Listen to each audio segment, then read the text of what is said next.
अच्छा जी, अब हम स्टार्ट करेंगे section 5 diseases of larynx and trachea. ठीक है, इसमें हम ये फॉलोइंग चैप्टर्स सारे डिस्कस करेंगे वन बाय वन।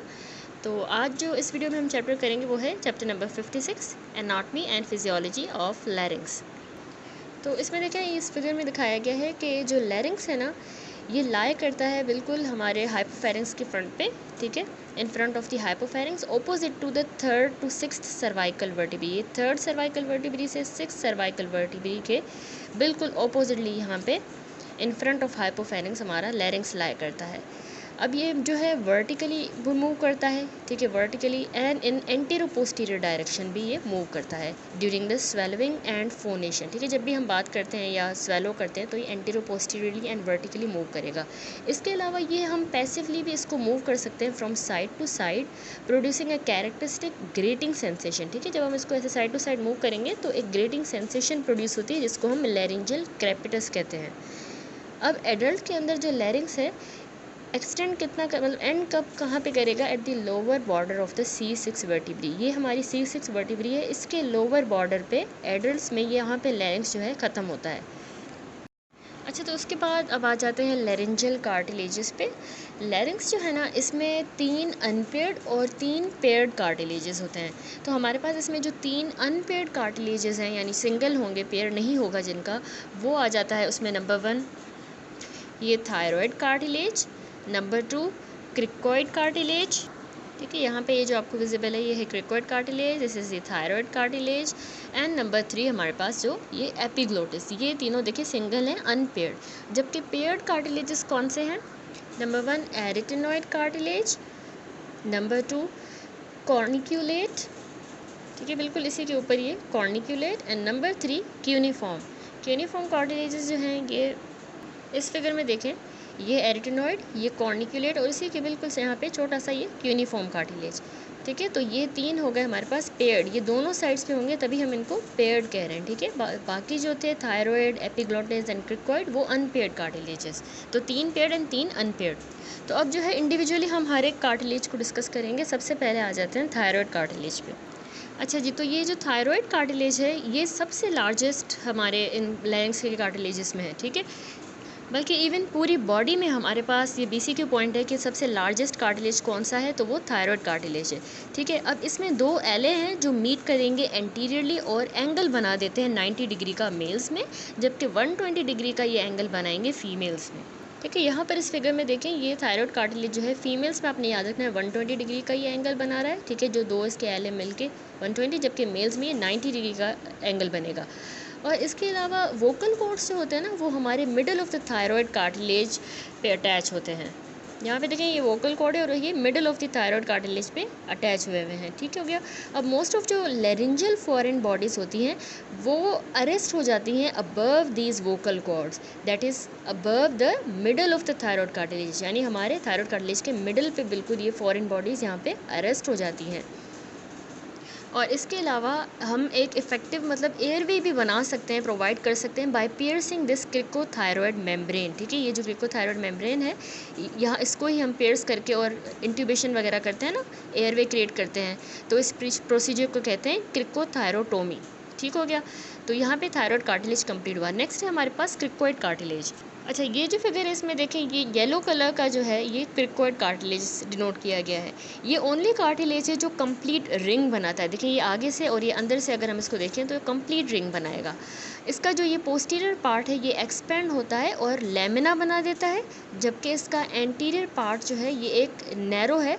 एंटीरियरली ये नैरो है ये क्रिकोइड कार्टिलेज और एक आर्क बनाता है। पीछे लेमिना याद रखना है आपने, और एंटीरियरली आर्क। ठीक हो गया, ये क्रिकोइड कार्टिलेज। देन आता है हमारे पास ये एपिग्लोटिस। एपिग्लोटिस आपको पता है लीफ लाइक होता है, येलो इलास्टिक कार्टिलेज है ये, जो कि हमारे लेरिंजियल इस इनलेट की एंटीरियर वॉल बनाता है। देखें, ये लेरिंजियल इनलेट है ना पूरा, और उसकी ये एंटीरियर वॉल इस एपिग्लोटिस से बन रही है। अच्छा, तो अब इस फिगर में देखें, अब ये हमारा जो एपिग्लोटिस है ये आप देखिए इस हायोइड बोन के साथ अटैच हुआ है with the help of this हायो एपिग्लोटिक लिगामेंट। ठीक है, ये हायो एपिग्लोटिक लिगामेंट कनेक्ट कर रहा है एपिग्लोटिस को हमारी हायोइड बोन के साथ। ठीक है, body of the hyoid bone के साथ। ठीक है। तो और यही जो है ना इसको डिवाइड कर देगा सुप्राहायोइड एंड इंफ्राहायोइड एपिग्लोटिस के अंदर, ठीक है। इसी लिगामेंट की वजह से फिर ये डिवाइड हो गया है दो के अंदर। लिगामेंट भी आपने याद रखना है, हायो एपिग्लोटिक, यानी हायोइड बोन है और एपिग्लोटिस है। उसके बाद अलावा कह रहा है कि एक स्टॉक लाइक प्रोसेस होता है एपिग्लोटिस का, जिसको हम कहते हैं पिटियोल। अच्छा, इस फिगर में आपको ये नज़र आ रहा होगा, थोड़ा सा ब्लर है, तो एक छोटा सा मतलब स्टॉक लाइक प्रोसेस होता है, इसी एपिग्लोटिस का ही होता है, जिसको हम पिटियोल कहते हैं। ये अटैच कर रहा है इस एपिग्लोटिस को हमारे थायराइड के साथ। जो थायराइड एंगल बन रहा था ना, मेल्स एंड फीमेल्स में डिफरेंट था, तो उस थायराइड एंगल के साथ एपिग्लोटिस कनेक्ट हुआ है with the help of this petiole, ठीक है। एक स्टॉक लाइक प्रोसेस है, और ये अटैचमेंट जो हो रही है बिल्कुल above the attachment of vocal cord हो रही है, ठीक है, वोकल कॉर्ड से ऊपर। अब हमारे जो एंटीरियर सरफेस है ना इस एपिग्लोटिस का, वो सेपरेट हुआ है थायरोहायोइड मेम्ब्रेन के साथ। अच्छा, ये फिगर देखिए, इसमें इजीली समझ आ जाएगा। देखिए, हमारा ये है एपिग्लोटिस, ठीक है, और इसका जो एंटीरियर सरफेस है वो सेपरेट हुआ है इस थायरोहायोइड मेम्ब्रेन के साथ। ये देखिए, हायोइड बोन है, ये थायराइड कार्टिलेज, इनके दरमियान थायरोहायोइड मेम्ब्रेन होती है, इसके साथ ये एंटीरियरली सेपरेट हुआ है, ठीक है, एपिग्लोटिस का एंटीरियर सरफेस। तो अब और इसके अलावा हमारा epiglottis upper part of the thyroid cartilage के साथ भी सेपरेट हुआ है। किस चीज़ से सेपरेट हुआ है? बीच में एक जो है पोटेंशियल स्पेस है जो फिल हुई है फैट के साथ, इसकी मदद से ये सेपरेट हुआ है। किस epiglottis upper part of thyroid cartilage के साथ और थायरोहायोइड मेम्ब्रेन के साथ एक पोटेंशियल स्पेस के साथ सेपरेट हुआ है, जिसमें फैट फिल हुआ है। इस स्पेस को हम कहते हैं प्री एपिग्लोटिक स्पेस, या आपने याद रखना है, प्री एपिग्लोटिक स्पेस जिसमें फैट है। तो अब जो ये स्पेस होती है ना, ये अब जब भी सुप्राग्लोटिक लैरिंग्स का या फिर हमारी जो बेस ऑफ द टंग होती है उसका अगर कार्सिनोमा हो जाए तो ये स्पेस इन्वेड हो सकती है, ठीक हो गया। जबकि अब बात करते हैं एपिग्लोटिस के पोस्टीरियर सरफेस की, तो इसका पोस्टीरियर सरफेस कनकेवो कन्वेक्स होता है, ठीक है, यानी कनकेव तो ये देखें अबव है, लेकिन कन्वेक्स है below, forming a bulge called tubercle of the epiglottis, ठीक है। यहाँ पे ये फिगर देखें तो हमारे जो एपिग्लोटिस का जो पोस्टीरियर सरफेस है ये ऊपर से तो कनकेव है, लेकिन बिलो कन्वेक्स हो जाता है और ये एक बल्ज बना देता है, ठीक है। पोस्टीरियर की बात हो रही है, इस बल्ज को ये हम कह रहे हैं tubercle of the epiglottis, which obstructs the view of anterior commissure when examining the larynx by indirect laryngoscopy, ठीक है। इनडायरेक्ट लैरिंजोस्कोपी से हमें जो है ना कमिशर्स नज़र नहीं आते। क्यों नज़र नहीं आते? आगे हम पढ़ेंगे कमिशर्स क्या हैं, कहाँ होते हैं। वो इसीलिए नज़र नहीं आती क्योंकि ये ट्यूबरकल सामने आ रहा होता है एपिग्लोटिस का, जो उसको जो है ऑब्स्ट्रक्ट कर रहा होता है व्यू को, ठीक हो गया। अब बात कर रहा है कि एपिग्लोटिक जो कार्टिलेज है ये हमें सेवरल पिट्स भी शो करता है। इस फिगर में आपको ये नज़र आ रही होंगी, जो लॉज कर रही होती है म्यूकस ग्लैंड्स को। इसमें जो पिट्स होंगी ना, वो उसमें उन पिट्स में याद रखिएगा म्यूकस ग्लैंड्स होते हैं। जबकि इसके अलावा इसमें हमें बहुत सी देखिए परफोरेशंस भी नज़र आ रही हैं, और ये परफोरेशंस असल में डायरेक्ट कम्युनिकेशन प्रोवाइड कर रही हैं between the laryngeal surface of the epiglottis and pre epiglottic space, ठीक है, ठीक है। ये देखें ना, ये प्री एपिग्लोटिक स्पेस थी जिसमें फैट था, और यहाँ पे लेरिंजियल सरफेस है, तो ये एपिग्लोटिस है, इसमें वो परफोरेशंस है, और ये परफोरेशन इन दोनों के दरमियान एक कम्युनिकेशन प्रोवाइड कर रही है। होप से समझ आ गया होगा, ठीक है। तो तभी हमें अब समझ आ गया कि इस तरह से सुप्राग्लोटिक जो होता है, कैंसर होता है सुप्राग्लोटिक इस स्पेस में, वो स्प्रेड कर सकता है इन्हीं प्री ग्लोटिक स्पेस के अंदर, ठीक है। यहाँ पे जो भी सुप्राग्लोटिक होगा कैंसर, वो इन्हीं परफोरेशंस के थ्रू इस प्री ग्लोटिक स्पेस में आ सकता है। अच्छा, एक बात आपने याद रखनी है, जो हमारा ये एपिग्लोटिस है ना, ये स्वेलोइंग के लिए हमारे पास ये ज़रूरी नहीं है, ठीक है, एसेंशियल नहीं है फॉर द स्वेलोइंग, और इसको हम काट भी देते हैं, एम्पूटेट भी कर देते हैं जब भी कार्सिनोमा हो जाता है, विथ लिटिल एस्पायरेशन, थोड़ा बहुत लिटिल एस्पायरेशन के साथ, मतलब एस्पायरेट भी हो जाता है। और इसके अलावा ये एपिग्लोटिस हम तब भी एम्पूटेट करते हैं जब ये अवल्स हो जाता है लेरिंजियल ट्रॉमा, जब भी लेरिंग्स का ट्रॉमा होगा, अगला चैप्टर हम डिस्कस करेंगे ट्रॉमा से रिलेटेड, तो उसमें भी अगर ये अवल्स हो जाता है तो हमने काट देना होता है, ख़त्म कर देना होता है इस एपिग्लोटिस को, तो ये इतना एसेंशियल नहीं होता। नेक्स्ट आता है हमारे पास, हमने थायराइड डिस्कस किया, क्रिकोइड, एपिग्लोटिस। अब फोर्थ कार्टिलेज है हमारे पास एरिटेनॉइड कार्टिलेजेस। ये आपको ट्रायंगुलर शेप के नज़र आ रहे होंगे, हमने कहा था ये पेयर्ड होते हैं, ठीक है, दो होते हैं ईच साइड पे। तो हर एक ये जो एरिटेनॉइड कार्टिलेज है ना, पिरामिडल शेप का होता है, आपने याद रखना है। तो पायरामिड है तो जाहिर सी बात है इसकी एक बेस होगी जो कि आर्टिकुलेट कर रही है क्रिकोइड कार्टिलेज के साथ। अब muscular process directed laterally to give attachment to intrinsic laryngeal muscles. यहाँ पे इजीली आपको अच्छे से नज़र आ रहा होगा कि ये हमारी जो क्रिकोइड है, जो रिंग हमने कहा होता है, कंप्लीट रिंग बनाता है, ओनली कार्टिलेज है, उसी के बिल्कुल ऊपर ये दो एरिटिनॉइड्स हैं, ग्रीन कलर के नज़र आ रहे हैं। तो इनकी जो बेस है ये इसी क्रिकोइड के साथ कम्युनिकेट कर रही है, आर्टिकुलेट कर रही है, ठीक है। और इसके अलावा आपने याद रखना है हमारे एरिटिनॉइड कार्टिलेज के दो प्रोसेसेस होते हैं। एक होता है इसका मस्कुलर प्रोसेस, दूसरा वोकल प्रोसेस। यहाँ पे फिगर में देखिए, यहाँ पे दिखाया गया एक होता है इसका ये मस्कुलर प्रोसेस, ठीक है, यहाँ पे ये वोकल प्रोसेसेस हैं। तो इसका जो मस्कुलर प्रोसेस है वो कम्युनिकेट करता है, ये मतलब डायरेक्ट होता है लेटरली, देखिए ये लेटरली है, और ये अटैच होता है, अटैचमेंट देता है इंट्रिंसिक लैरिंजियल मसल्स को, ठीक है, उनकी यहाँ पे इस पर अटैचमेंट होती है इंट्रिंसिक लैरिंजियल मसल्स की। जबकि जो इसका ये आगे ये वाला बीच में जो वोकल प्रोसेस है ये देखिए सामने की तरफ यानी एंटीरियरली डायरेक्टेड है और वोकल कॉर्ड्स को अटैचमेंट देगा। नाम से पता चल रहा है वोकल प्रोसेस, तो वोकल कॉर्ड्स को अटैचमेंट देगा, ठीक है, ये देखिए वोकल कॉर्ड्स को दे रहा है। और इसके अलावा हमारे एरिटिनॉइड कार्टिलेज की होती है एपेक्स, जो कि किसको सपोर्ट करती है, कॉर्निक्यूलेट कार्टिलेज को, जो हमारा नेक्स्ट कार्टिलेज है।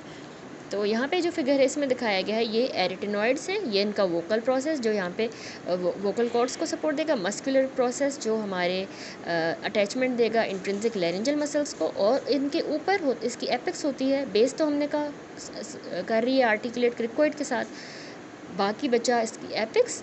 तो एपेक्स जो है वो आर्टिकुलेट कर रही है कॉर्निक्यूलेट के साथ। अब आते हैं अगले कार्टिलेज पे, which is the corniculate cartilages. ये भी दो होते हैं, पेयर्ड होते हैं, इनको हम कॉर्निकुलेट कार्टिलेजेस ऑफ सेंटोरिनी भी कहते हैं, ठीक है। कॉर्न यानी हॉर्न की तरह के हैं, ये पेयर्ड होते हैं और ये आर्टिकुलेट कर रहे हैं बस apex of the arytenoid cartilage के साथ, as a forming its horn, यानी ऐसे लग रहा है इसके सींग हैं, हॉर्न है, एरिटिनॉइड की हॉर्न बना रहा है। देन हमारे पास आते हैं इन लास्ट कार्टिलेज जो है क्यूनिफॉर्म। कॉर्निकुलेट को हम ऑफ सेंटोरिनी भी कह रहे थे, क्यूनिफॉर्म को हम कहेंगे ऑफ व्रिसबर्ग। ये आपको नज़र आ रहे होंगे, ये हमारा अभी हमने पढ़ा एरिटिनॉइड, उसके ऊपर ये कॉर्निकुलेट और बिल्कुल वहीं पे यूनिफॉर्म। तो इनको यूनिफॉर्म को ऑफ व्रिसबर्ग भी कहेंगे। ये रॉड शेप के होते हैं और ये सिचुएटेड होते हैं एरी एपिग्लोटिक फोल्ड के अंदर, in front of the corniculate cartilage and provide passive support to the fold, ठीक है। यहाँ पे देखिए इस फिगर में ये एरी एपिग्लोटिक फोल्ड दिखाया गया है और उसी के अंदर ये कॉर्निकुलेट्स हैं, और उसी के साथ अभी जो हम पढ़ रहे हैं क्यूनिफॉर्म ऑफ द व्रिसबर्ग, वो इसी फोल्ड एरियो एपिग्लोटिक फोल्ड में सिचुएटेड होते हैं और असल में इसको सपोर्ट दे रहे होते हैं इस फोल्ड को। तो हमने सारे कार्टिलेजेस डिस्कस किए। Thyroid, cricoid and most of the arytenoid cartilages हैं वो हाईलाइन कार्टिलेजेस होते हैं, जबकि हमारे ये जो एपिग्लोटिस है, कॉर्निकुलेट, क्यूनिफॉर्म और एरिटिनॉइड्स की जो टिप है नियर द कॉर्निकुलेट कार्टिलेजेस, ये इलास्टिक फाइब्रो कार्टिलेज होते हैं, ठीक है। ये पॉइंट आपने याद रखनी है कि कौन से इलास्टिक फाइब्रो कार्टिलेजेस में आ जाते हैं और कौन से हाईलाइन कार्टिलेजेस। अब इसमें ये जो हाईलाइन कार्टिलेज है ये इसमें ओसिफिकेशन हो जाती है, बिगिन होती है 25 ईयर्स ऑफ एज में इन द थायरॉयड, ठीक है। थायरॉयड में जो ओसिफिकेशन है वो हाईलाइन नेचर का है ना, तो वो 25 ईयर्स की एज में ओसिफाई होना शुरू होता है। A little letter in the cricoid, उसके बाद क्रिकोइड में, एंड एरिटिनॉइड, ठीक है। थोड़ा सा उसके बाद मतलब हो रही है एरिटिनॉइड और क्रिकोइड के, लेकिन शुरू हो रही है 25 साल की उम्र में, थायरॉयड कार्टिलेज की बात हो रही है।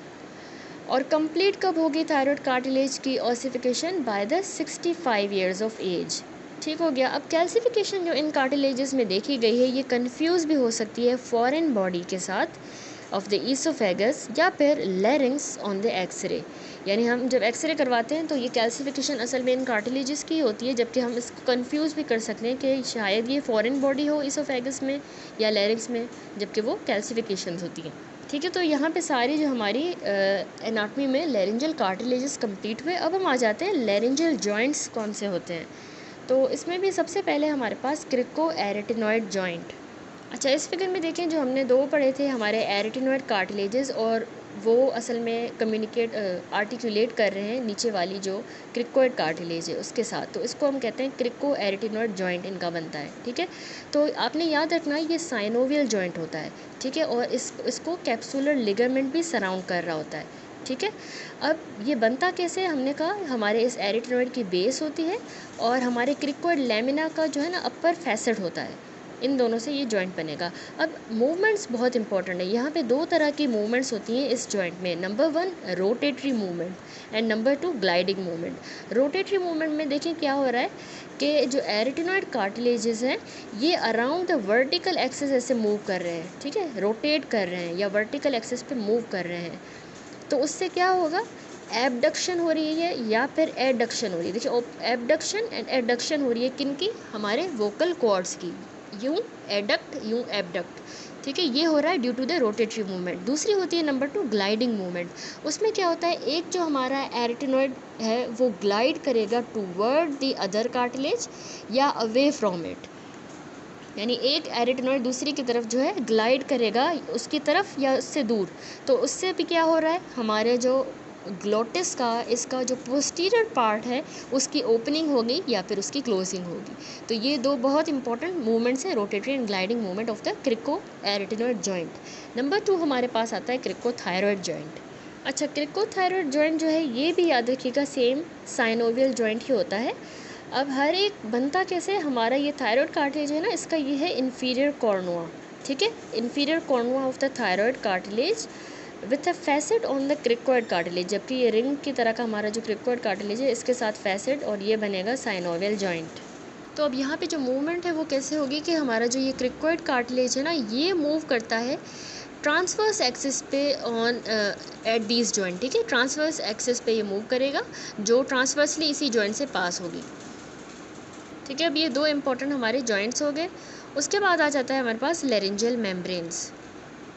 अच्छा, membranes and ligaments of the लैरिंग्स की अगर हम बात करें तो ये जो टर्म है एक्सट्रिंसिक, ये हम यूज़ करते हैं जब मेम्ब्रेन या लिगामेंट जो है वो अटैच हो रहा हो आउटसाइड द लैरिंग्स, ठीक है, बाहर की तरफ जो है वो मेम्ब्रेन या लिगामेंट अटैच होगी तो हम उसको एक्सट्रिंसिक कहेंगे।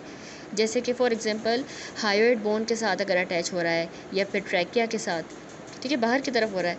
जबकि इंट्रिंसिक वर्ड हम तब यूज़ करते हैं उन मेम्ब्रेन्स के लिए जो कि ज्वाइन कर रही हैं विद इन द लैरिंग्स, उसी के अंदर जो है वो ज्वाइन कर रही हैं, but not extending to the hyoid bone और ट्रैकिया, यानी हायोइड बोन और ट्रैकिया तक एक्सटेंड नहीं करेंगे, सिर्फ अंदर ही होंगी विद इन द लैरिंग्स, तो वो इंट्रिंसिक होंगी।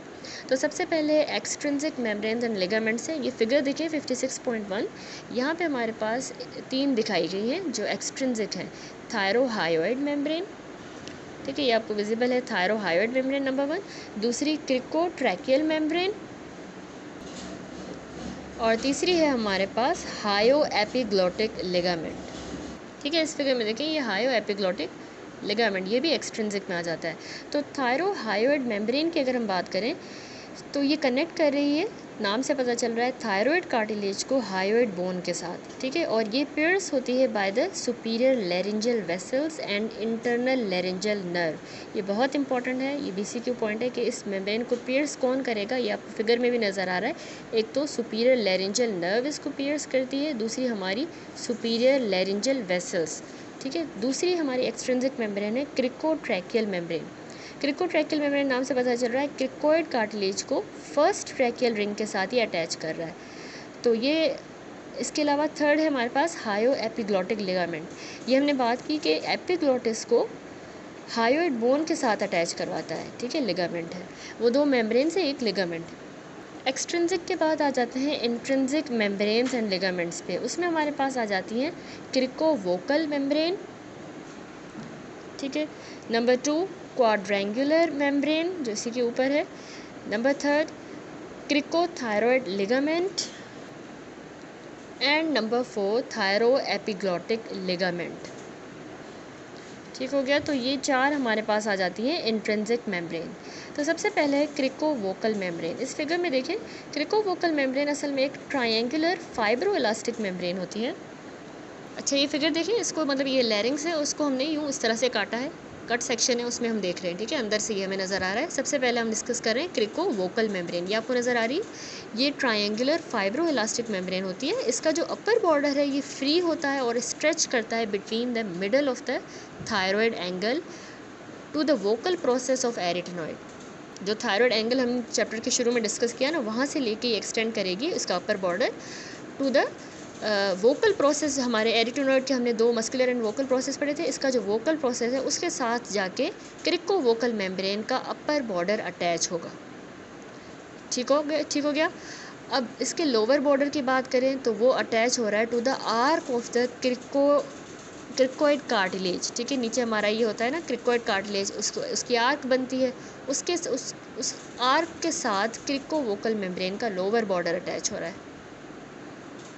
अच्छा, इसके बाद अब एक बहुत इंपॉर्टेंट पॉइंट है कि अब इसकी जो क्रिको वोकल मेम्ब्रेन की ये जो लोअर अटैचमेंट्स है ना, यहाँ से ये ऊपर जाएगी, प्रोसीड करेगी, देखें अपवर्ड एंड मीडियली जा रही है। ठीक है, दोनों ऊपर फेलो साइड से भी अपवर्ड और मीडियली जाएंगी और एक कोनस इलास्टिकस बना देंगी। ठीक है, इसको हम कहते हैं कोनस इलास्टिकस।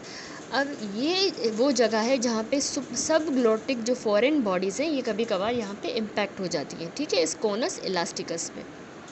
ठीक है, तो यहाँ पे ये कंप्लीट हुई हमारी नंबर 1 इंट्रिंसिक मेम्ब्रेन जो कि थी क्रिको वोकल मेम्ब्रेन।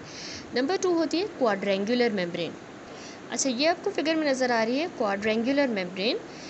ये हमारे जो एरी एपिग्लोटिक फोल्ड्स होते हैं उसके म्यूकोजा की डीपली लाया करती है और ये वेल डिफाइंड नहीं होती। अब ये स्ट्रेच कहाँ से कहाँ तक कर रही है, हमारे एपिग्लोटिक एंड एरिटेनॉइड जो कार्टिलेजेस हैं इनके दरमियान देखें ये क्वाड्रेंगुलर मेम्ब्रेन स्ट्रेच कर रही है। ठीक है, अब इसका जो ये लोअर बॉर्डर है ये वेस्टिबुलर लिगामेंट बनाएगा जो कि लाया करता है इन द फाल्स कॉर्ड। अच्छा, इस फिगर में भी देखिए ये विजिबल है आप लोगों को वोकल लिगामेंट। ठीक है, इसका यानी क्वाड्रेंगुलर मेम्ब्रेन का लोअर बॉर्डर जो है ये एक वेस्टिबुलर लिगामेंट बनाता है जो कि फाल्स कॉर्ड में ही लाया कर रहा होता है। ठीक है, फाल्स वोकल कॉर्ड होते हैं, ट्रू होते हैं ना, तो उसमें ये फाल्स वोकल कॉर्ड का ये लोअर बॉर्डर होता है। देन आता है थर्ड हमारे पास इंट्रिंसिक मेम्ब्रेन या ligament which is the cricothyroid ligament. अच्छा, ये देखिए हमारे पास ये थायराइड कार्टिलेज हो गया हमारा, ये हमारा क्रिकोइड कार्टिलेज जो आर्क बनाता है आगे से और पीछे लेमिना होता है, हमने पढ़ा पीछे। तो अब इन दोनों के दरमियान क्या होगा, क्रिकोथायरॉइड मेम्ब्रेन। ठीक है, अब जो एंटीरियर पार्ट होता है ना आगे वाला इस क्रिकोथायरॉइड मेम्ब्रेन का वो थिकन हो जाता है, मोटा हो जाता है और एक लिगामेंट बना देता है। और इसका जो लेटरल पार्ट है वो क्रिको वोकल मेम्ब्रेन बनाएगा। बहुत इंपॉर्टेंट पॉइंट है ये हमारे जो है इसका ये मतलब इसका एंटीरियर पार्ट जो होगा ना वो क्रिकोथायरॉइड मेम्ब्रेन ही है। ये देखिए ये थायरॉइड है, ये क्रिकोइड है, इसके आगे ये क्रिकोथायरॉइड मेम्ब्रेन है। लेकिन जब ये पीछे जाएगी, साइड से पीछे जाएगी, तो इसका जो ये लेटरल पार्ट होगा वो असल में क्रिको वोकल मेम्ब्रेन है, वो थिकन हो जाएगा। ठीक है, तो मेम्ब्रेन बन जाएगी जो अभी हमने पढ़ी क्रिको वोकल मेम्ब्रेन, उसी का ही पार्ट होती है। देन आता है लास्ट हमारा थायरो एपिग्लोटिक लिगामेंट। तो इस फिगर में देखें हमारे नाम से पता चल रहा है हमारे थायरॉइड कार्टिलेज को एपिग्लोटिस के साथ अटैच करने वाला ये थायरो एपिग्लोटिक लिगामेंट। ये हो गए सारे इंट्रिंसिक हमारे कार्टिलेजेस या लिगामेंट्स जो यानी लैरिंग्स के अंदर है। नेक्स्ट अब टॉपिक पे आ जाते हैं मसल्स ऑफ द लैरिंग्स पे। अब 2 तरह के मसल्स होते हैं, इंट्रिंसिक जो कि हमारे लैरिंजल कार्टिलेजेस को अटैच करेंगे एक दूसरे के साथ, और दूसरे होते हैं एक्सट्रिंसिक मसल्स जो कि हम अटैच करेंगे हमारे लैरिंग्स को बाकी के सराउंडिंग स्ट्रक्चर्स के साथ। ठीक है, बाहर के, तो उनको एक्सट्रिंसिक कहेंगे, और जो एक दूसरे के साथ लैरिंजल कार्टिलेजेस को करेगा वो इंट्रिंसिक। या तो मसल्स एक्ट करेंगे या फिर ये हमारे वोकल कॉर्ड्स पे एक्ट करेंगे। अभी ये बात इंट्रिंसिक की हो रही है। ठीक है, तो सबसे पहले जो वोकल कॉर्ड्स पे एक्ट करेंगे मसल्स उनके बारे में देखें तो 56.4 एंड 56.5 फिगर को साथ साथ देखते जाएं। उसमें इंट्रिंसिक वाले में हमारे पास आ जाते हैं सबसे पहले एबडक्टर्स। एबडक्टर्स में आ जाता है नंबर 1 पोस्टीरियर क्रिकोइड एरिटेनॉइड मसल। ठीक है, ये क्या करेंगे, दूर करेंगे वोकल कॉर्ड्स को, एबडक्ट करवाएंगे। जबकि एडक्टर यानी कि जो वोकल कॉर्ड्स को एक दूसरे के साथ ले आएंगे, एडक्ट करवाएंगे, उनमें आ जाता है हमारे पास lateral cricoarytenoid muscle, interarytenoid यानी कि ट्रांसवर्स एरिटेनॉइड मसल हम इसको कहते हैं। ठीक है, एंड इसके अलावा थायरो एरिटेनॉइड मसल का एक्सटर्नल पार्ट। ठीक है, इसका एक्सटर्नल पार्ट, ये सारे एडक्टर्स हैं, ये आपको अच्छी तरह से याद होने चाहिए। Lateral crico एरिटेनॉइड, transverse एरिटेनॉइड and thyro एरिटेनॉइड, ये एडक्ट करवाएंगे। जबकि हमारे इसके टेंसर्स मसल्स कौन से हैं, उसमें आ जाता है हमारे पास क्रिकोथायरॉइड एंड वोकैलिस मसल, वोकैलिस का भी जो वोकैलिस यानी कि जो इंटरनल पार्ट होता है हमारे थायरोएरिटिनॉइड का, वो उसको हम वोकैलिस करें। ये टेंस करेंगे यानी कि हमारी जो ये वोकल कॉर्ड्स हैं ना, इनको ऐसे स्ट्रेच करेंगे, टाइटन करेंगे। अच्छा, ये तो यहाँ पे भी ये फिगर है जिसमें मसल्स दिखाए गए हैं लैरिंग्स के। तो इंट्रिंसिक मसल्स में हमने सबसे पहले कहा कि हमारे पास आ जाते हैं जो वोकल कॉर्ड पैक करेंगे। उसमें सबसे पहले एबडक्शन कौन करवाएगा? पोस्टीरियर क्रिकोथायरॉइड, सॉरी एरिटिनॉइड, ठीक है। ये पोस्टीरियर क्रिको एरिटिनॉइड मसल दिखाया गया है।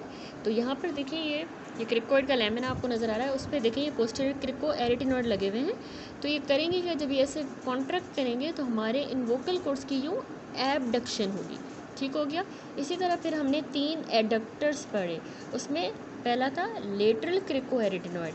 यहाँ पर देखिए ये लेटरल क्रिको एरिटिनॉइड है, जब ये यू कॉन्ट्रैक्ट करेंगे तो वोकल कॉर्ड अंदर की तरफ एडक्ट होंगे, ठीक है। तो ये एडक्टर है। दूसरा एडक्टर कौन सा था? हमारा ट्रांसवर्स एंड ओब्लिक एरिटिनॉइड, यहाँ पर है। ये जब कॉन्ट्रैक्ट करेंगे तो फिर एडक्शन होगी।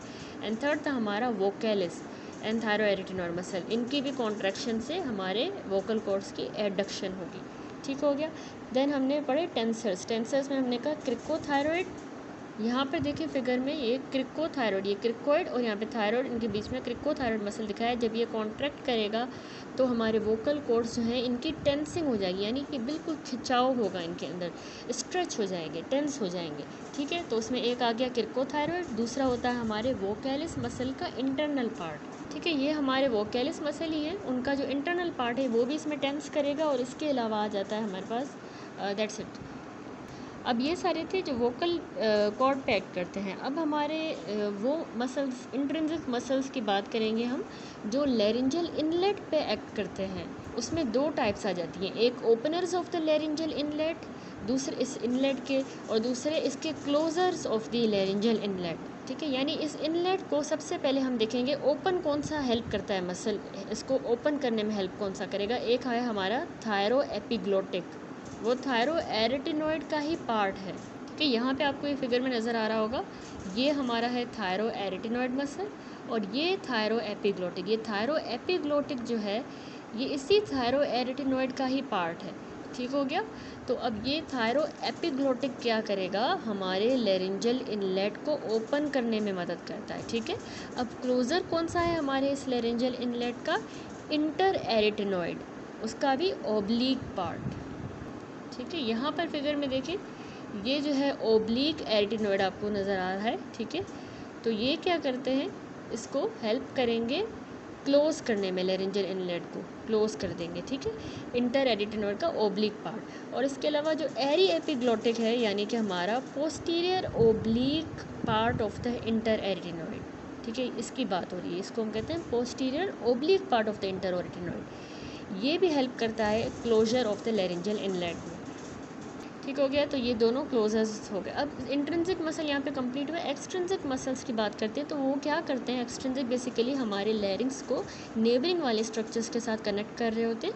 और उन एक्सट्रिंसिक मसल्स को हमने फर्दर डिवाइड कर दिया है एलिवेटर्स या फिर डिप्रेसर्स ऑफ द लैरिंग्स, ठीक है। लैरिंग्स को नेबरिंग स्ट्रक्चर्स के साथ कनेक्ट करेंगे तो इसमें सबसे पहले एलिवेटर्स की हम बात करेंगे।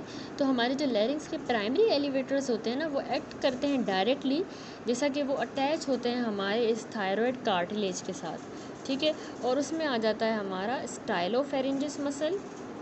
अच्छा, इस फिगर में ज़्यादा सही है। यहाँ पे देखिए ये हमारा है एपिग्लोटिस और ये यहाँ पे लैरिंग्स होगा और ये जो है हमारा ईसोफेगस है, ठीक है। तो हम एक्सट्रिंसिक मसल्स की बात कर रहे हैं जिसमें भी एलिवेटर्स, तो उसमें आ जाता है हमारा सबसे पहले ये स्टाइलोफेरिंजिस मसल, ये आपको विजिबल होगा, ठीक है, ये एलिवेटर है। इसके अलावा हमारा सेल्पिनोफेरिंजिस मसल, ये भी एलिवेटर है लैरिंग्स का। Palatopharyngeus muscle, it is also an elevator. And thyrohyoid muscle. उसके बाद आ जाते हैं हमारे ये प्राइमरी एलिवेटर्स थे, ठीक है।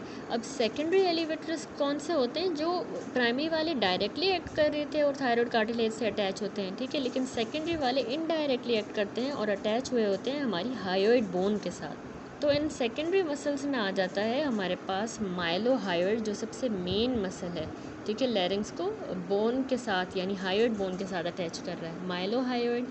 इसके अलावा हमारा डायगैस्ट्रिक मसल है ये, ठीक है। एंड देन स्टाइलोहायोइड मसल, दोनों साइड पे देखिए स्टाइलोहायोइड और स्टर्नोहायोइड। स्टर्नोहायोइड के अलावा हमारा ओमोहायोइड मसल, ठीक है, ये स्टर्नोहायोइड, ये ओमोहायोइड, ये सारे हायोइड बोन के साथ अटैच करवा रहे हैं। तो ये हो गए हमारे सेकेंडरी एलिवेटर्स। अब डिप्रेसर्स की बात करते हैं। तो डिप्रेसर जो यानी हमारे लैरिंग्स को डिप्रेस करवाएंगे, जो एक्सट्रिंसिक मसल डिप्रेस करवाएंगे, उसमें आ जाता है एक स्टर्नोहायोइड मसल, ठीक है, ये डिप्रेस भी करवाएगा। इसके अलावा स्टर्नोथायरॉइड जो है ना, सॉरी स्टर्नोहायोइड ये है, ठीक है, यहाँ पे ये स्टर्नोथायरॉइड है। ये दोनों स्टर्नोहायोइड एंड स्टर्नोथायरॉइड डिप्रेसर्स हैं। और इसके अलावा ओमोहायोइड मसल, तो 3 ये डिप्रेसर्स हो गए, ठीक है। तो यहाँ पे हमने लैरिंग्स के मसल्स कंप्लीट किए। अब हम आ जाते हैं कैविटी ऑफ द लैरिंग्स पे।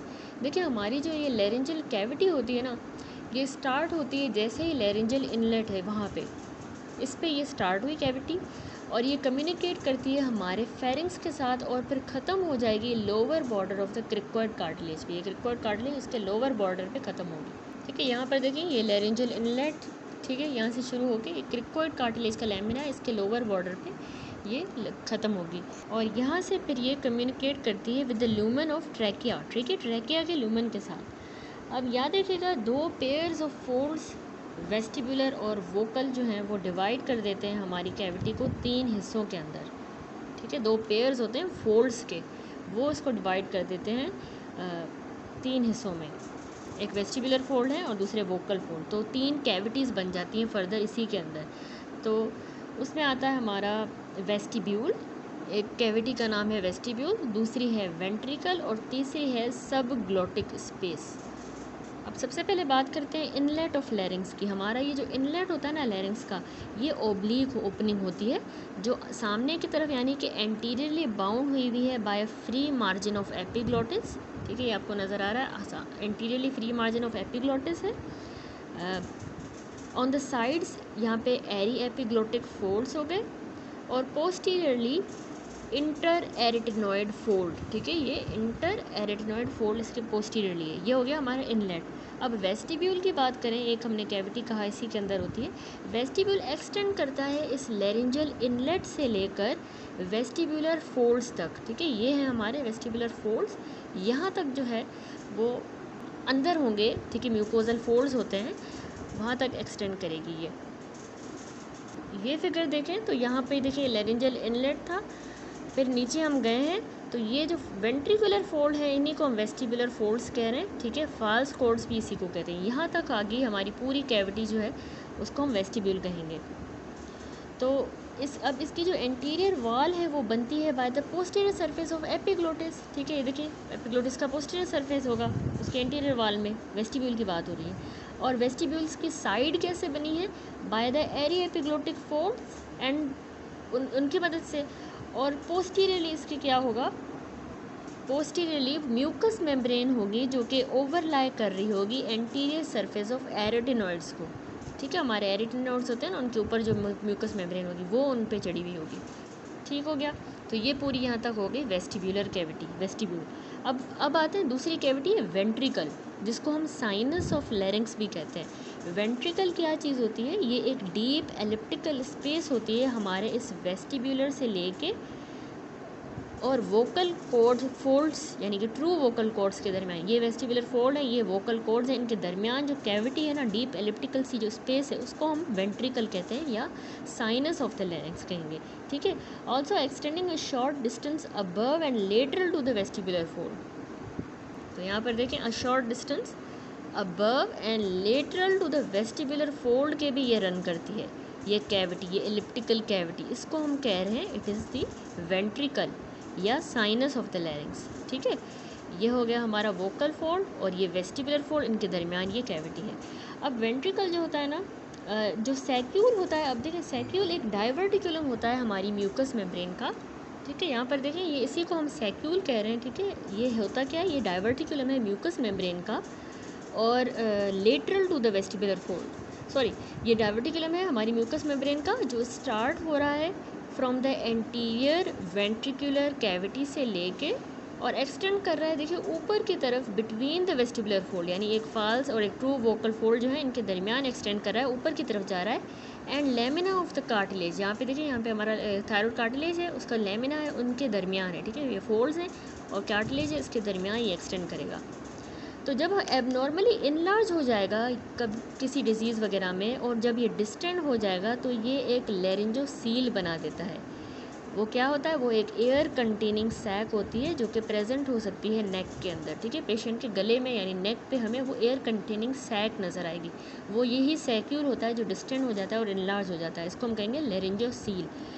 और इसके अलावा इसमें बहुत से म्यूकस ग्लैंड्स भी होते हैं इस सैक्यूल में, जो कि हेल्प करते हैं हमारे वोकल कॉर्ड्स को लुब्रिकेट करने में, ठीक है। ये ग्लैंड्स, दो कैविटीज़ हो गई, वेस्टिब्यूल हो गया ऊपर का, ये हो गया हमारा वेंट्रिकल, और अब आ जाती है हमारी सब ग्लॉटिक स्पेस जिसको हम इंफ्राग्लॉटिक लैरिंग्स कहते हैं। ये कहाँ से एक्सटेंड करेगा, हमारे वोकल कॉर्ड से लेकर lower border of the cricoid cartilage तक जो ये कैविटी है इसको हम कहते हैं सब ग्लॉटिक स्पेस या इंफ्राग्लॉटिक स्पेस, ठीक हो गया। अब कह रहा है vestibular folds and vocal folds क्या हैं।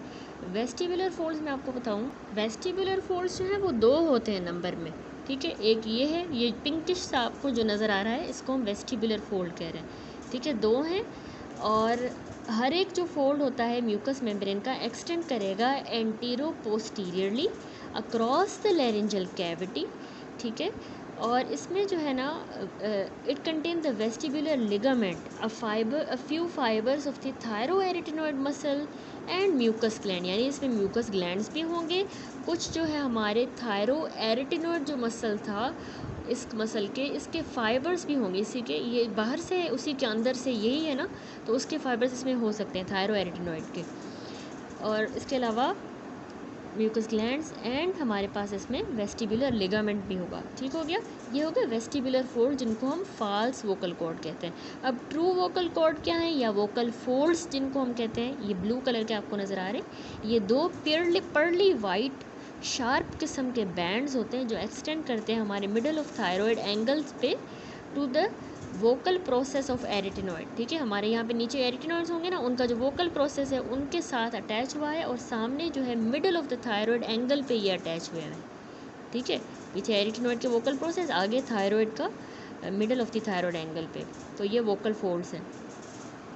अब हर एक जो ये वोकल कॉर्ड है ये कंसिस्ट करता है कि इसमें एक वोकल लिगामेंट होता है जो कि ट्रू अपर एज होता है हमारी क्रिको वोकल मेम्ब्रेन का, ठीक है। हमने क्रिको वोकल मेम्ब्रेन यहाँ पे पढ़ी थी ना, जो फिर एलिवेट करती है, उसी का ही ये ट्रू एंड होता है, ठीक है। ये किसकी बात हो रही है, वोकल लिगामेंट की। वोकल लिगामेंट असल में ट्रू अपर एज ही है वोकल क्रिको वोकल मेम्ब्रेन का, जो कि कवर हुआ है क्लोजली बाउंड म्यूकस मेम्ब्रेन के साथ, और इसमें स्कैंटी सब एपिथेलियल कनेक्टिव टिश्यू है, ठीक है। असल में ये क्रिको वोकल मेम्ब्रेन का ही एक अपर एज है, ये ट्रू वोकल कॉर्ड उसका अपर एज है, और उसको म्यूकस मेम्ब्रेन ने बस कवर किया हुआ है, और इसमें सब एपिथेलियल कनेक्टिव टिश्यू भी थोड़े बहुत हैं, स्कैंटी है, ठीक हो गया। ये हो गए वोकल फोल्ड्स यानी ट्रू वोकल कॉर्ड।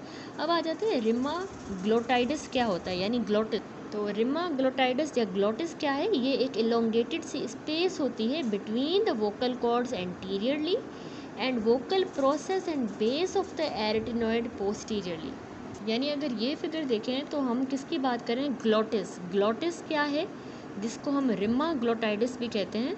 ये याद रखिएगा, एक इलोंगेटेड सी, देखिए एक स्पेस बन रही है ना, ये स्पेस होती है हमारे वोकल कॉर्ड्स सामने होंगे एंटीरियरली, और वोकल प्रोसेस हमारे इस एरिटिनॉइड का वोकल प्रोसेस और उनकी जो बेस है वो पोस्टीरियरली होगी।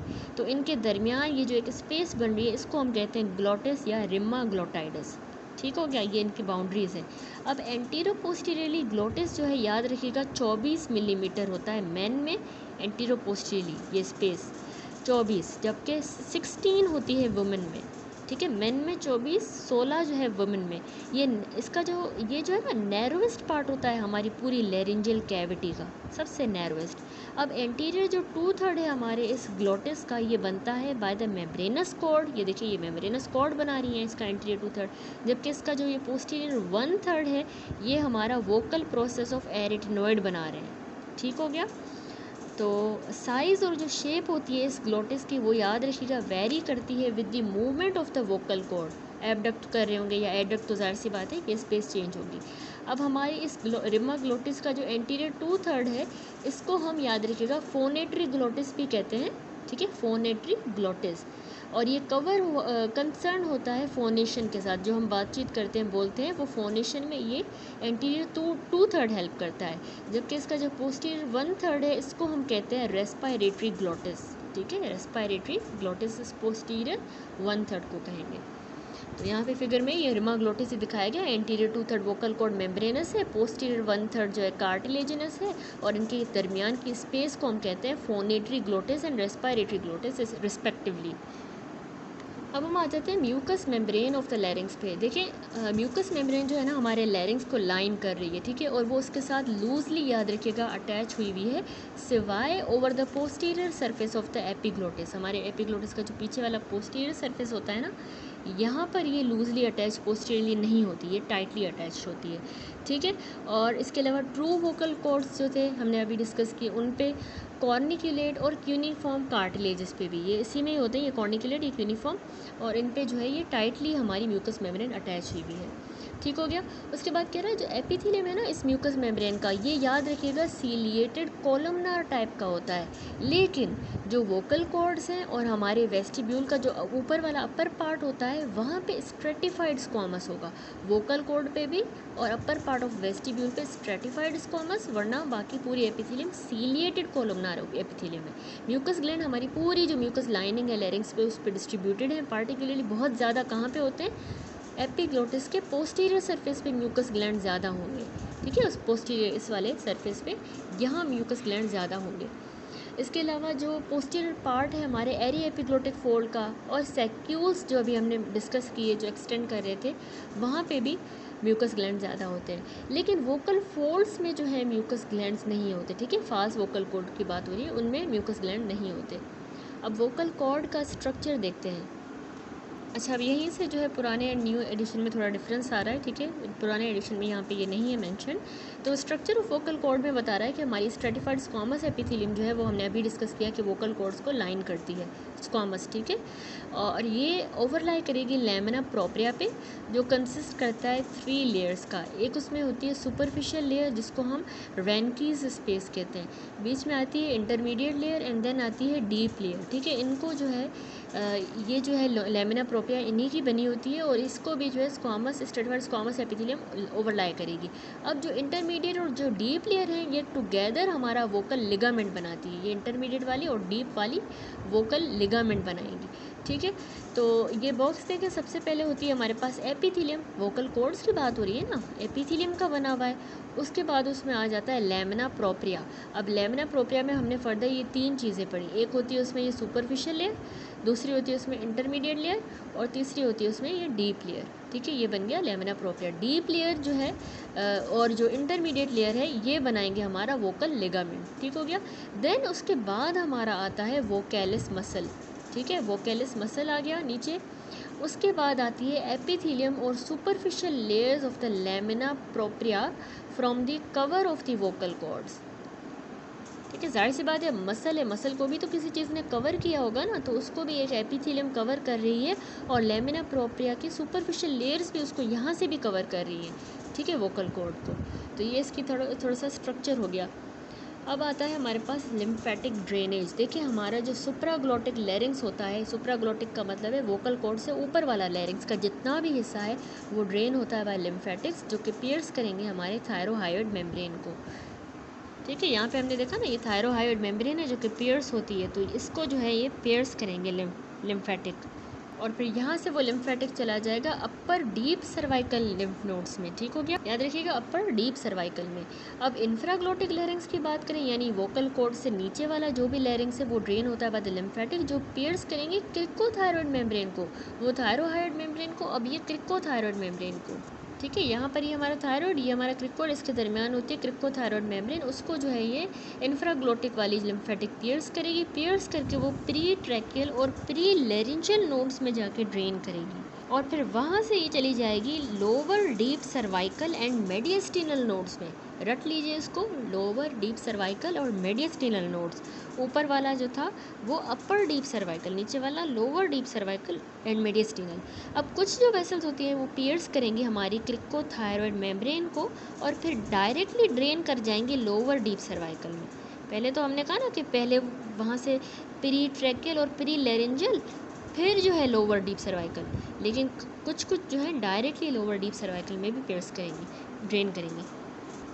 उसके बाद कह रहा है कि कोई भी प्रैक्टिकली लिम्फेटिक वोकल कॉर्ड्स की नहीं है, इसीलिए जो कार्सिनोमा वोकल कॉर्ड्स में होता है वो रेयरली ही कोई लिम्फेटिक मेटास्टेसिस शो करेगा, ठीक है, इसीलिए नहीं करते metastasis show because of absence of lymphatics. अब नर्व सप्लाई देख लेते हैं हमारे लैरिंग्स की। तो स्पेसेस ऑफ लैरिंग्स जो है उसमें प्री एपिग्लोटिक स्पेस या स्पेस ऑफ बॉयर हम जिसको कहते हैं, इसका फिगर मैं आपको दिखाऊं तो यहाँ पर देखिए ये प्री एपिग्लोटिक स्पेस दिखाई गई जो हमने पहले स्टार्ट में चैप्टर में डिस्कस की, या इसको हम space of pre epiglottic space of Boyer भी कहते हैं। तो ये बाउंड हुआ है हमने कहा upper part of thyroid cartilage से, और थायरोहायोइड देखिए मेम्ब्रेन भी होगी, ठीक है। इसके अलावा जो है ये फ्रंटली और हायो एपिग्लोटिक लिगामेंट देखिए इसके ऊपर से जा रहा है, और इंफ्रा हायोइड एपिग्लोटिस जो है इसके और क्वाड्रेंगुलर मेम्ब्रेन भी इसके देखिए पीछे है। क्वाड्रेंगुलर मेम्ब्रेन और इंफ्रा हायोइड एपिग्लोटिस, ये सुप्रा हायोइड एपिग्लोटिस होता है, ये इंफ्रा हायोइड होता है ना, इसकी वजह से हायो एपिग्लोटिक लिगामेंट की वजह से। तो इसमें ये इसकी पोस्टीरियर बाउंड्री। अब लेटरली जो है ना ये कंटिन्यूस होगा, क्योंकि हमने इसको काट दिया है, तो अगर लेटरली था तो ये कंटिन्यूस होगा हमारे पैराग्लोटिक स्पेस के साथ, जो अगली स्पेस अभी हम पढ़ेंगे उसके साथ यहाँ पे कनेक्टेड होगा। और ये फिल हुआ होता है, हमने पढ़ा फैट के साथ, एरियोलर टिश्यू भी है, और कुछ इसमें लिम्फेटिक्स भी होगी, ठीक है। दूसरी हमने स्पेस पढ़ी अभी जो मैंने आपको बताई पैराग्लोटिक स्पेस। यहाँ पर देखिए अभी जो देखिए प्री एपिग्लोटिक स्पेस, ठीक है, लेटरली हमने कहा कि ये पैराग्लोटिक स्पेस के साथ कनेक्टेड होगी। तो ये पैराग्लोटिक स्पेस जो होती है ना बाउंड हुई होती है बाय थायरॉयड कार्टिलेज लेटरली, ये थायरॉयड कार्टिलेज का लेटरली आ गया, और कोनस इलास्टिकस जो है इसके इन्फीरोमीडियली, इन्फीरियर भी और थोड़ा सा मीडियली जो है इसका कोनस इलास्टिकस होगा, ठीक है, ये इसका कोनस इलास्टिकस। और म्यूकोजा इसके अलावा जो है ना वेंट्रिकल और क्वाड्रेंगुलर मेम्ब्रेन जो है इसके मीडियली होंगे, ठीक है। यहाँ पे हमारा होगा वेंट्रिकल, और ये हमारी पूरी जो है आपको नज़र आ रही है क्वाड्रेंगुलर मेम्ब्रेन, और ये जो स्पेस है ये वेंट्रिकल, ठीक है, ये इसके मीडियली होंगे। इसके अलावा हमारे पायरिफॉर्म फोसा जो है उसका म्यूकोजा इसके पीछे की तरफ देखें पोस्टीरियरली, पायरिफॉर्म फोसा का म्यूकोजा। तो ये याद रखिएगा कंटिन्यूस होती है हमारी इस प्री एपिग्लोटिक स्पेस के साथ। ग्रोथ जो कि इन्वेड करेंगी इस स्पेस को वो प्रेजेंट होंगी नेक में थ्रू द क्रिकोथायरॉयड स्पेस, यानी अगर इस स्पेस में कोई भी ग्रोथ हो जाती है, मैलिग्नेंसी हो जाती है, तो वो क्रिकोथायरॉयड स्पेस के थ्रू जो है हमारे नेक में प्रेजेंट करेगी, ठीक है। ये थायरॉयड है ना, ये क्रिकोड, इसके दरमियान जो क्रिकोथायरॉयड स्पेस है वहाँ से ये नेक में प्रेजेंट करेंगे। अच्छा, एक और होती है हमारी रैंकीस स्पेस। देखिए हमारा जो वोकल कॉर्ड की मैंने अभी आपको पूरी एनाटॉमी समझाई, तो उसकी वोकल कॉर्ड पे हमने सबसे पहले का एपिथीलियम होती है। तो इस वोकल कॉर्ड के एपिथीलियम के नीचे एक पोटेंशियल स्पेस होती है जिसमें थोड़ा सा स्केंटी सा सब एपिथीलियल कनेक्टिव टिश्यू पड़ा हुआ होता है, ठीक है। तो इसको हम कहते हैं रैंकी स्पेस। ये आपको ब्लू कलर की विजिबल होगी एपिथीलियम के नीचे, किसके एपिथीलियम, वोकल कॉर्ड के। तो अबव जो है ना ये बाउंड, अबव और बिलो जो है आर्कुएट लाइंस के साथ ही बाउंड हुई होती है इन फ्रंट बाय एंटीरियर कमिशर, ठीक है, यानी ऊपर और नीचे इसके आर्कुएट लाइन होंगी, इसके जो बिल्कुल सामने फ्रंट पे जो है एंटीरियर कमिशर होगा, इमेजिन करें थोड़ा सा लैरिंग्स में, और पीछे यानी बिहाइंड जो है इसका हमारे वोकल प्रोसेस ऑफ द एरिटिनॉइड होगा। देखिए ना, अगर ये वोकल कॉर्ड के अंदर है ना रैंकी स्पेस, एक पोटेंशियल स्पेस होती है, तो पीछे देखिए ये एरिटिनॉइड्स का जो है वो वोकल प्रोसेस होगा, आगे देखिए एंटीरियर कमिशर होगा, तो ऊपर अबव एंड बिलो इसके जो है हमारा आर्कुएट लाइंस होंगी।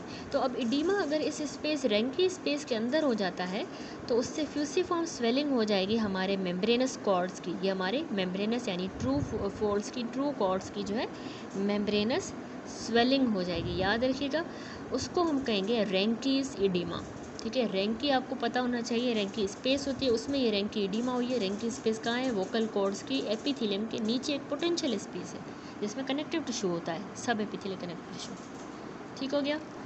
अब हम आ जाते हैं एम्ब्रियोलॉजिकल डेवलपमेंट पे। तो हमारा जो लैरिंजल म्यूकोसा होता है ना, ये डेवलप करता है, याद रखिएगा, endoderm of the cephalic part of the foregut. ठीक है, सबसे पहले फोरगट बनती है ना, फोरगट, मिडगट एंड हाइंडगट। तो फोरगट का भी जो सिफेलिक पार्ट है उसके भी एंडोडर्म से, मीजो शिजो नहीं, ना मीजो ना एक्टो, एंडोडर्म से लैरिंजल म्यूकोसा बनेगा। अब लैरिंजल जो सब सारे हमने पेयर्ड अनपेयर्ड कार्टिलेजेस पढ़े और इसके अलावा जो एक्सट्रिंसिक वगैरह मसल्स पढ़े, ये कार्टिलेजेस और मसल्स जो है आपने याद रखना है मीजनकाइम से डेवलप होंगे। ठीक है, ये हम बार बार एम्ब्रियोलॉजी में पढ़ते आए हैं कि मसल्स एंड कार्टिलेज मीजनकाइम से बनेंगे, म्यूकोसा जो है endoderm of the cephalic part of foregut से। अब डेवलपमेंट जो है of the other structures is following. उसमें सबसे पहले कह रहा है कि हमारा जो सुपीरियर लैरिंजल नर्व होती है, जो कि असल में वेगस की ही एक ब्रांच है, सुपीरियर लैरिंजल नर्व, ये असल में एक फोर्थ आर्क नर्व होती है। ठीक है, फेरेंजल आर्क बनती है ना, उसमें फोर्थ से ये डिराइव होती है। ठीक है, फोर्थ आर्क नर्व है। और इसके अलावा जो है ये सप्लाई करती है हमारे क्रिकोथायरॉयड को, जो क्रिकोथायरॉयड मैंने आपको मसल दिखाया। इसके अलावा जो फेरिंग्स के जितने भी कॉन्स्ट्रक्टर्स हैं ना, उनको ये सुपीरियर लैरिंजल नर्व सप्लाई करेगी। जबकि हमारी जो रिकरेंट लैरिंजल नर्व है वो आपने याद रखना है कि सिक्स्थ आर्क की नर्व है, सुपीरियर वाली फोर्थ आर्क की, recurrent laryngeal sixth arc nerve है, और सप्लाई करेगी जो भी इंट्रेंस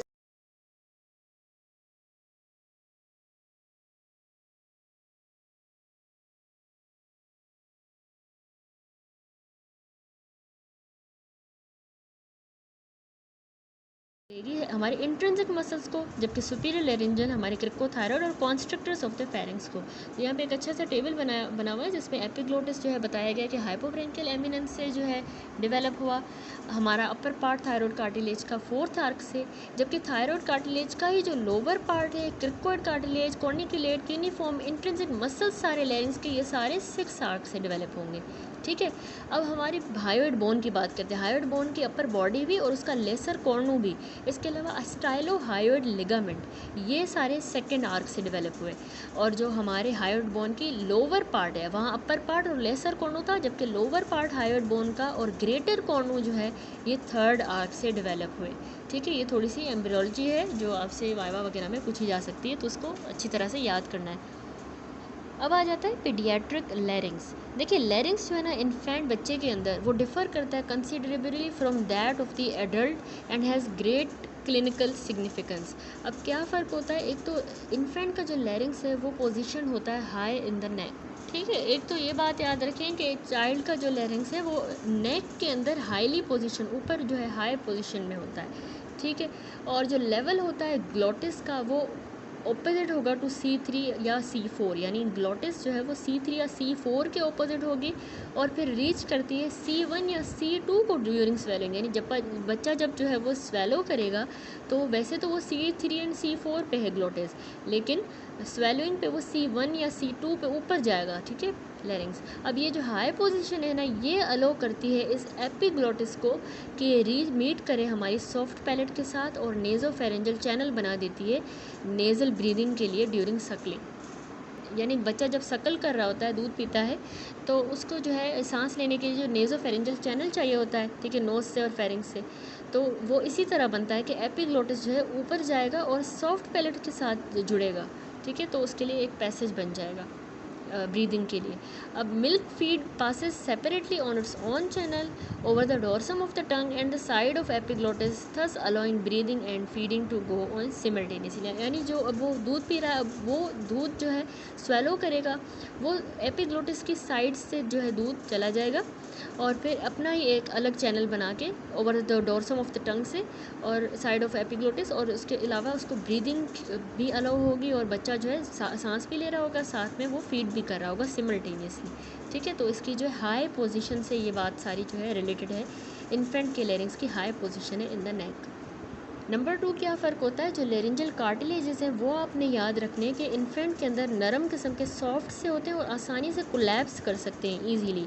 एपिग्लोटिस जो होता है उसका ओमेगा शेप का होगा। ठीक है, ओमेगा शेप। और जो उस बच्चे के एरिटिनोइड्स होंगे ना, वो रिलेटिवली लार्ज होंगे और कवर कर रहे होंगे significant portion of the posterior glottis.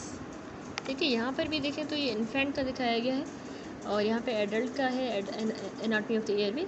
तो इसके लेरेंजियल कार्टिलेज इन्फेंट सॉफ्ट होंगे, कोलैप्स इजीली करेंगे, एरिटिनोइड बड़े बड़े होंगे, ग्लोटिस जो है उसका ओमेगा शेप का होगा, देखिए यू शेप लिखा भी हुआ है। और इसके अलावा जो है सिग्निफिकेंट पोर्शन जो है वो एरिटिनोइड्स ने लिया होगा पोस्टीरियर ग्लोटिस में।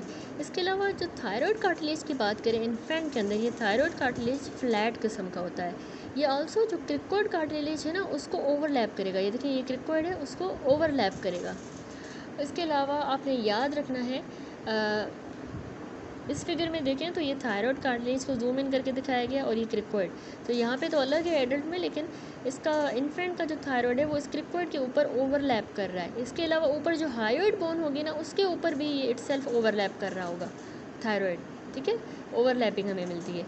थस जो क्रिकोथायरॉयड और थायरोहायोइड जो स्पेसेस होती हैं ये बच्चे में बहुत ही नैरो होती हैं और आसानी से डिसर्नेबल लैंडमार्क्स नहीं होती जब भी हम ट्रैकियोस्टोमी परफॉर्म कर रहे होते हैं, क्योंकि हमें इसी मेम्ब्रेन को पियर्स करना होता है। तो एडल्ट में तो स्पेस होती है, मेम्ब्रेन होती है, लेकिन बच्चे में ओवरलैपिंग की वजह से स्पेस नहीं होती। इसके अलावा याद रखिएगा इन्फेंट का जो लैरिंग्स है देखिए छोटा सा होता है और कॉनिकल होगा, देखिए फनल शेप का कॉनिकल किस्म का छोटा सा लैरिंग्स है। डायमीटर उसकी क्रिकोइड कार्टिलेज का छोटा होता है बनिस्बत ग्लोटिस के साइज़ से भी छोटा होगा। तो ये सब ग्लोटिस को बहुत ही नैरो कर देगा, क्योंकि देखिए ये क्रिकोइड इतना नैरो है तो उसको ऐसे प्रेस करेगा तो उसको नैरो कर देगा, ठीक है, सब ग्लोटिस को। तो इससे it has a bearing in the selection of paediatric endotracheal tube, इसीलिए इनकी एंडोट्रेकियल ट्यूब भी जो है डिफरेंट होती है, ठीक है, वो सिलेक्ट करना ज़रूरी होता है। नंबर 5 सब नहीं, इसके अलावा कह रहा है कि एडल्ट्स में जो अगर हम बात करें तो उनका जो सब ग्लोटिक और ग्लोटिक जो डायमेंशंस है ये अप्रोक्सीमेटली सेम ही होती है और उनका लैरिंग्स देखिए सिलिंड्रिकल शेप का होता है। नंबर 5 जो बच्चे में इन्फेंट में सब म्यूकोजल टिश्यूज़ होते हैं ना लैरिंग्स के, ये कंपैरेटिवली ये सब म्यूकोजल टिश्यूज़ लूज़ होंगे और आसानी से इनमें एडिमेटस चेंज आ सकता है जब भी इसको कोई ट्रॉमा हो या इन्फ्लामेशन हो, तो एडिमा वगैरह होगी तो ऑब्स्ट्रक्शन हो जाएगा, ठीक है।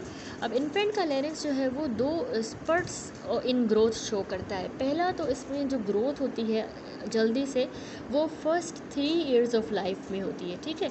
लैरिंग्स जो है वो ग्रो करेगा उसकी विड्थ में भी और लेंथ में भी ग्रो करेगा, ठीक है, फर्स्ट 3 ईयर्स ऑफ लाइफ। तो थस ये ऑब्विएट कर देगा need for any airway surgery in certain congenital anomalies. और इसके अलावा जो सेकंड स्पर्ट आता है इसकी ग्रोथ में वो होता है ड्यूरिंग अडोलेसेंस। पहला फर्स्ट 3 ईयर्स ऑफ लाइफ, अगला जो है अडोलेसेंस के दौरान जब इस बच्चे का जो थायराइड एंगल होगा ना वो डेवलप करेगा। वोकल कॉर्ड्स की जो लेंथ होती है वो बढ़ेगी, जिसकी वजह से वॉइस में चेंजेस आएंगे जो हमने पढ़ा है कि प्यूबर्टी से भी आते हैं, ठीक है, इसको प्यूबरफोनिया में भी हम आगे देखेंगे। अब जब उस बच्चे की नेक ग्रो करेगी तो लैरिंग्स ग्रेजुअली नीचे की तरफ डिसेंड करेगा। हमने ऊपर पर फर्स्ट पॉइंट पढ़ी कि ये बहुत हायर पोजीशन पे होता है, जब नेक ग्रो करेगा तो डिसेंड करेगा ये, और फिर वोकल कॉर्ड आके लाई करेंगे ऑपोजिट टू C5 लेवल, ठीक है, C5 पे आ जाएंगे, सर्वाइकल वर्टिब्रल 5। चाइल्डहुड में याद रखिएगा हमारे बच्चे के जो वोकल कॉर्ड होते हैं 6 मिलीमीटर होते हैं फीमेल्स में और 8 मिलीमीटर होते हैं मेल्स में, ये बहुत इंपॉर्टेंट है, 6 मिलीमीटर फीमेल 8 मिलीमीटर मेल्स। अब ये चाइल्डहुड में, अब ये इंक्रीज़ हो जाएंगे 15 से 19 मिलीमीटर हो जाएगा फीमेल्स में और 17 से 23 मिलीमीटर हो जाएगा एडल्ट मेल के अंदर, ठीक हो गया। तो ये थोड़ा डिफरेंस था। अब हम आ जाते हैं लैरिंग्स की फिजियोलॉजी पे। हमारा जो लैरिंग्स होता है ये फॉलोइंग इंपॉर्टेंट फंक्शन प्रोवाइड करता है। एक तो हमारे जो नीचे जितने भी लोअर एयरवेज हैं उनको प्रोटेक्ट कर रहा है, फोनेशन में क्योंकि वोकल कॉर्ड्स हेल्प करें तो फोनेशन में, रेस्पिरेशन में भी हेल्प करता है और चेस्ट की फिक्सेशन में। अब प्रोटेक्शन ऑफ लोअर एयरवे कैसे करता है, ये सारे स्टेप्स कैसे परफॉर्म करता है उसको थोड़ा डिस्कस करेंगे। अच्छा जी, तो फाइलोजेनेटिकली ये जो है अर्लीस्ट फंक्शन होता है जो डेवलप करता है, ठीक है, लैरिंग्स का, कि ये लोअर एयरवेज को प्रोटेक्ट करता है, ठीक है। वॉइस की प्रोडक्शन इसका सेकेंडरी फंक्शन है, फोनेशन में भी हेल्प करता है ना, अभी हमने पढ़ा, तो ये सेकेंडरी है, पहले ये प्रोटेक्शन ऑफ एयरवे। अब लैरिंग्स जो है हमारे लोअर पैसेज वेज को 3 डिफरेंट तरीक़ों से जो है प्रोटेक्ट करता है। पहला तो स्फिंक्टेरिक क्लोजर हो जाता है लैरिंजियल ओपनिंग का, स्फिंक्टर की तरह मतलब बंद हो जाती है। दूसरा रेस्पिरेशन को सिसेशन करके, यानी बंद करेगा, ख़त्म कर देगा रिस्पायरेशन को, सिसेट करेगा, तो ये प्रोटेक्ट होंगे। तीसरा, कफ रिफ्लेक्स करवा के भी लैरिंग्स ही जो है हमारा कफ रिफ्लेक्स करवाता है, जिसकी वजह से फिर वो बाहर आ जाएगा, पोल्यूटेंट वगैरह जो भी है ऑर्गेनिज्म, और लोअर एयरवेज तक नहीं रीच करेगा। अब देखिए, जब भी हम खाना खाते हैं, फूड को जब हम स्वेलो करते हैं, तो उसकी एंट्री जो है इनटू द एयर पैसेज वे, कि मतलब खाना एयर पैसेज वे में ना चला जाए, तो उसमें क्लोजर होता है 3 सक्सेसिव स्फिंक्टर्स का, जो कंसिस्ट करता है, एक तो हमारी लैरिंजल इनलेट मैंने आपको दिखाई, वो कंस्ट्रक्ट करती है जो एरी एपिग्लोटिक फोल्ड्स की और ट्यूबरकल ऑफ एपिग्लोटिस एंड एरिटिनोइड से बनी है, वो अप्रोक्सीमेट करेगी closing the laryngeal inlet completely, ठीक है, उससे बंद हो जाएगा।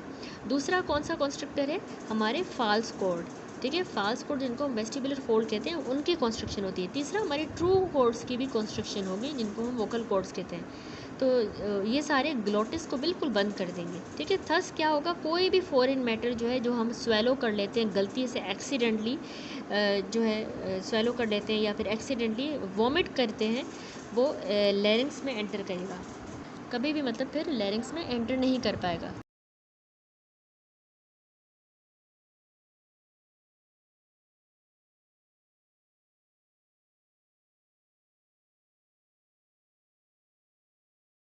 फेरेंजियल वॉल और the base of the tongue, यानी जैसे ही हमने खाना खाया और जो खाना है वो बेस ऑफ द टंग पे या फिर हमारी पोस्टीरियर फेरेंजियल वॉल तक जैसे ही पहुंचेगा ना, तो उस वक्त क्या होगा कि हमारी जो 9th नर्व होती है, उसके एफरेंट फाइबर्स की मदद से एक रिफ्लेक्स जनरेट होता है, और वो रिफ्लेक्स जो है हमारी रेस्पायरेशन को थोड़ी देर के लिए टेम्परेरीली सीज कर देता है, रोक देता है, जैसे ही खाना अभी जा रहा है बेस ऑफ टंग पे या यहाँ पे रीच करेगा, ठीक है, 9th नर्व, जिसको हम ग्लॉसोफेरेंजियल नर्व कहते हैं। अब कह रहा है इसके अलावा कफ जो है ये भी इंपॉर्टेंट और पावरफुल मैकेनिज्म होता है to dislodge and expel the foreign particle when it comes in contact with the respiratory mucosa. जैसे ही म्यूकोसा से कांटेक्ट में आया तो हम खांसी जैसे होती है तो एक्सपेल कर देते हैं फॉरेन पार्टिकल को। लैरिंग्स जो है ये एप्टली कहलाता है वॉच डॉग ऑफ लंग्स, यानी हमारे लंग्स का जो है एक वॉच डॉग की तरह, जिस तरह डॉग हिफाजत करता है, उसी की तरह हमारा लैरिंग्स एक्ट कर रहा होता है, हमारे लंग्स के वॉच डॉग की तरह। तो ये इमीडिएटली क्या करता है, बाक्स करता है, जैसे कुत्ता भौंकता है उसी तरह ये बाक करेगा at the entry of the foreign intruder. कोई भी फॉरेन इंट्रूडर माइक्रो ऑर्गेनिज्म वगैरह आया हमारे कांटेक्ट में, तो लैरिंग्स जो है बार्क करेगा और उसको बाहर निकाल देगा, ठीक है, उससे एग्जांपल दी है। अब आते हैं अगले फंक्शन पे, जो है फोनेशन। हमारा जो लैरिंग्स है ना, ये एक विंड इंस्ट्रूमेंट की तरह होता है। वॉइस कैसे प्रोड्यूस होती है, फॉलोइंग मैकेनिज्म के थ्रू, जिसको हम कहते हैं aerodynamic myo elastic theory of voice production. Aerodynamic myo elastic theory of voice production. अब इस थ्योरी के अकॉर्डिंग हमारे वोकल कॉर्ड्स जो है वो एडक्टेड होते हैं, ठीक है, यूँ एडक्टेड होंगे आपस में। इंफ्राग्लोटिक जो एयर प्रेशर होता है, नीचे वाली जो इंफ्राग्लोटिक का एयर प्रेशर, वो जनरेट होता है by exhaled air from the lungs during the contraction of thoracic and abdominal muscle. हमें पता है जब भी हम एयर को बाहर एक्सेल करते हैं तो हमारे एब्डोमिनल और थोरेसिक के जो मसल्स हैं वो कॉन्ट्रैक्ट करते हैं, तो उनकी कॉन्ट्रैक्शन से जब हमने एक्सेल की एयर को, तो हमारे इस इंफ्राग्लोटिक के अंदर जो एयर का प्रेशर है वो जनरेट हो जाएगा, ठीक है। नंबर 3 क्या होता है कि air force open the cords, ठीक है। अब ये जो प्रेशर डेवलप हुआ है वो इन वोकल कॉर्ड्स को जो यूँ एडक्टेड होंगे, इन वोकल कॉर्ड्स को क्या करेगा कि फोर्सफुली ओपन करेगा, और ऐसे मतलब खींच के ऐसे ओपन करेगा। जब ये ओपन हो जाएंगे इस तरह से, तो एयर जो होगी वो रिलीज़ हो जाएगी, स्मॉल पफ्स की तरह बाहर निकलेगी, ठीक है। अब ये एयर स्मॉल पफ्स की तरह जब बाहर निकलेगी तो ये वाइब्रेट करेगी, इन वोकल कॉर्ड्स को यूँ वाइब्रेट करवाएगी, ठीक है, क्योंकि वो प्रेशर से एयर निकल रही है छोटे छोटे पफ्स की फॉर्म में, तो कॉर्ड्स वाइब्रेट करेंगे, और यही जो है इनकी वजह से फिर साउंड प्रोड्यूस होगी, ठीक है। कि जब भी वोकल कॉर्ड्स वाइब्रेट करते हैं तो साउंड प्रोड्यूस होती है। अब ये साउंड एम्पलीफाई हो जाती है हमारे माउथ की मदद से, फेरेंक्स, हमारा नोज़ और हमारी जो चेस्ट है वो साउंड को एम्पलीफाई करेंगे। अब ये साउंड जो है ना स्पीच के अंदर कन्वर्ट होती है बाय मॉड्यूलेटरी एक्शन, हमारे लिप्स को फिर हम यूज़ करते हैं, ज़बान को, पैलेट को, फेरेंक्स और टीथ को, तो इन सब की मदद से फिर ये साउंड जो है थी वो साउंड वो स्पीच के अंदर फिर कन्वर्ट हो गई है, जो फिर हम बोलते हैं, ठीक है, उसके अंदर। अब साउंड की जो इंटेंसिटी होती है वो डिपेंड करती है air pressure produced by the lungs, ठीक है। अब उतनी उस साउंड की इंटेंसिटी होगी, क्योंकि सबसे पहला प्रोसीजर हमने वही कहा कि एक्सेल हमने एयर की, तो फिर अंदर इंफ्राग्लोटिक स्पेस में प्रेशर जनरेट हुआ, तो वो प्रेशर कितना जनरेट हुआ उस पर डिपेंड करती है इंटेंसिटी ऑफ साउंड, ठीक है, कितना लंग्स ने वो प्रेशर बनाया है। जबकि जो साउंड की पिच होती है, ये हो गई इंटेंसिटी की बात, जो कि एयर प्रेशर पे डिपेंड करती है। पिच जो होती है ना हर किसी की, जैसे फीमेल्स में हाई पिच साउंड होती है, तो पिच जो है वो फ्रीक्वेंसी पे डिपेंड करती है, with which the vocal chords vibrate, यानी वोकल कॉर्ड कितनी फ्रीक्वेंसी से वाइब्रेट कर रहे हैं उससे पिच डिपेंड करती है, ठीक है, उतनी ज़्यादा फिर पिच होगी। थर्ड हमारा फंक्शन होता है रेस्पिरेशन। हमें पता है कि हमारा जो लैरिंग्स है वो कंट्रोल कर रहा है flow of air into the lungs, ठीक है, लैरिंग्स की वजह से लंग्स के अंदर एयर का फ्लो कंट्रोल हो रहा है। अब जो हमारे वोकल कॉर्ड्स हैं वो एबडक्ट करेंगे, यानी दूर होंगे ड्यूरिंग द इंस्पायरेशन, और फिर अंदर की तरफ एडक्ट हो जाएंगे ड्यूरिंग द एक्सपायरेशन, ठीक है। जब हम एक्सपायरेट करेंगे, बाहर निकालते हैं एयर को, तो वो चिपक जाते हैं, जुड़ जाते हैं, एडक्ट होते हैं। जब हम इंस्पायर करते हैं, सांस अंदर लेते हैं, तो वो वोकल कॉर्ड एडक्ट हो जाएंगे, ठीक हो गया। अब आता है फिक्सेशन ऑफ द चेस्ट। जब लैरिंग्स हमारा क्लोज्ड होता है तो चेस्ट वॉल जो है वो फिक्स्ड हो जाएगी, और वेरिस थोरेसिक और हमारे एब्डोमिनल मसल्स जो हैं फिर अपना अच्छे से एक्ट करेंगे, एक्ट बेस्ट, ठीक है। This function is important in digging. जब हम डिग करते हैं, कुछ खोद रहे होते हैं, पुल कर रहे होते हैं या क्लाइंब कर रहे होते हैं, तो उस वक्त ये बहुत ज़रूरी फंक्शन होता है, ठीक है। तब हमारे एब्डोमिनल और थोरेसिक मसल्स अच्छी तरह से काम कर पाते हैं और हमारा लैरिंग्स क्लोज्ड होता है। खांसने के दौरान, कफिंग और वॉमिटिंग के दौरान, डिफिकेशन, मिक्सचरेशन और चाइल्ड बर्थ, इन सब को जो है रिक्वायर्ड होता है fixed thoracic cage against a close glottis, यानी इस सब के दौरान हमारा ग्लोटिस जो है, हमारा लैरिंग्स बंद होना चाहिए इन सारी मूवमेंट्स के दौरान, और जो थोरेसिक केज है वो फिक्स्ड होना चाहिए, और वो फिक्स तभी होगा जब ये लैरिंग्स बंद होगा और थोरेसिक और एब्डोमिनल मसल बेस्ट एक्ट कर रहे होंगे, ठीक हो गया। दैट्स इट, अल्हम्दुलिल्लाह ये चैप्टर 56 हमारा कंप्लीट हो गया। नेक्स्ट वीडियो से इंशाल्लाह हम स्टार्ट करेंगे चैप्टर 57 लैरिंजियोट्रैकियल ट्रॉमा।